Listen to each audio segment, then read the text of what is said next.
When Cameron Monaghan started waving around a replica Jedi Survivor lightsaber at the Game Awards in 2022, I think we all knew what was coming. And dang it, Disney got me again. Welcome back to The Order, where we talk about all things awesome and collectible. Today we're going to be taking a look at the brand new Cal Kestis Jedi Survivor color-changing legacy lightsaber from Shopdisney and Galaxy's Edge. The aim of the game is to help you work out whether this is worth picking up, and in particular, we'll look at what you get in the set, whether there are any differences between this set and the collector's edition produced by Limited Run Games, what colours and sounds this thing comes with, will it work with a vertical stand, and can you change the pommel? We'll also take a quick peek at how this compares to the original Fallen Order Legacy Saber released in 2022. If you enjoy this video, it would be amazing if you could leave a like and subscribe. Help a veteran get a warm meal. Let's get in! Starting off with the box, Disney have released this in one of their black box bundles, which is definitely a pro for those looking for a budget-friendly saber.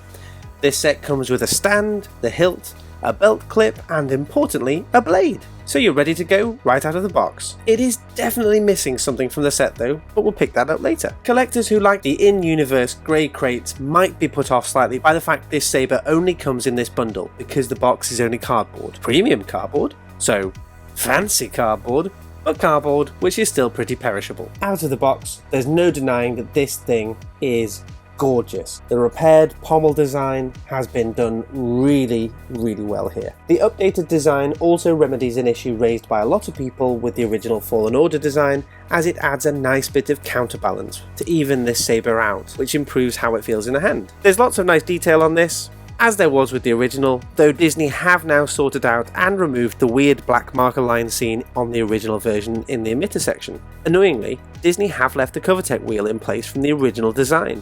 I mentioned this in my review of the Limited Run Game saber as a bit of a problem. The repaired pommel has a D-ring, so there's absolutely no reason why you'd be using a CoverTech wheel. The fact that the belt clip provided with the bundle is for a D-ring only seems to support that, but what do you guys think? Before we dive into the electronics, let's take a look at this next to the Limited Run Games hilt. Can you spot any difference? I have to say, I think the physical design here is identical, save for the fact that there's now a colour change button. And unfortunately, I think it is going to feel like a real kick in the teeth for the people who bought the Limited Run Games version, which is now effectively worthless. So, let's take a look at the electronics. The ignition sound is the same bespoke Cal ignition that Disney rolled out with the Fallen Order saber, and then they continued with the limited edition Cal Junta saber released earlier this year. Disney have been smart with the design here and left plenty of speaker vents in the handle and in the pommel to allow crisp and very loud sounds to come through. As far as motion sensitivity, there has been some improvement here too, but it's still not smooth swing. Let's get into the bit that everybody really cares about. The colour change. Slightly misleadingly, this is advertised as having the ability to change colour at the touch of a button. In fact, you've got to hold the button down for 5 seconds. You can cycle through the 6 primary lightsaber colours starting with blue, and really nicely the hilt will remember the colour selection once you deactivate the blade. In terms of memory, I've tested this by leaving the saber for a few days, and it does seem like the colour choice is remembered, at least until the battery runs out. There are 2 issues I have with the functionality here. The first is that there is no way to cycle backwards through the colours, so if you missed your colour choice, that's it, you've got to cycle right back through. The second is that there's no change in the blade sounds. It's the same ignition sound, it's the same hum, regardless of the colour, and there's really no reason why they couldn't have attached a different blade sound font to each colour.